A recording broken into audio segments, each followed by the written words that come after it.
ایک خاوند گھر سے نکلا ہے تو بیوی کو کہہ گیا ہے جب تک میں واپس نہ لوٹوں گھر سے نہ نکلنا. 2 گلیاں چھوڑ کے والد رہتے ہیں. 2 گلیاں چھوڑ کے بیوی نبی کریم صلی اللہ علیہ وسلم کی بارگاہ میں پیغام بھیجتی ہے, کہتی ہے خاوند حکم دے گیا تھا میری بغیر اجازت گھر سے نہ نکلنا. اب تو بیوی کہتی ہے میں پڑھی لکھی ہوں. کل میں کس کالر کو سن رہی تھی, وہ کہہ رہا تھا بیوی کے بڑے حقوق ہیں, جو مرضی چاہے کر سکتی ہے, اور اللہ خیر کرے اگر بیوی بی ایڈ کر لے پھر تو معاملہ ہی ختم ہو گیا. وہ کہتی ہے تو مجھے کار فارغ. خاوند جہاد پہ چلا گیا, کسی سفر پہ چلے گئے, کہہ گئے میری اجازت کے بغیر گھر سے نہ نکلنا. والد بیمار ہو گئے. خاتون حضور کی بارگاہ میں پیغام بھیجتی ہے, کہتی ہے یا رسول اللہ خاوند حکم دے گیا تھا گھر سے نہ نکلنا, والد بیمار ہے, کیا حکم ہے؟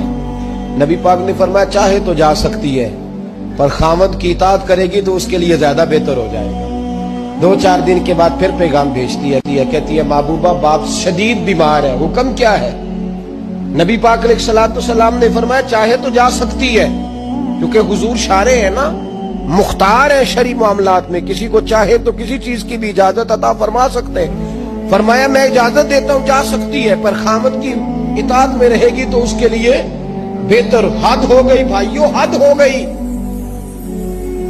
عرض کرتی ہے حضور باپ انتقال کر گیا ہے, باپ انتقال کر گیا, بیٹی ہوں کیا کروں, رہ نہیں سکتی.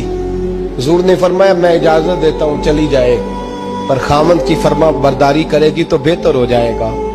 صحابہ کہتے ہیں پہلے وہ پیغام بھیجتی تھی, جب باپ کا انتقال ہوا تو اس شام مصطفیٰ نے پیغام بھیجا, فرمایا پتہ کرو گئی تو نہیں, پتہ کرو گئی تو نہیں.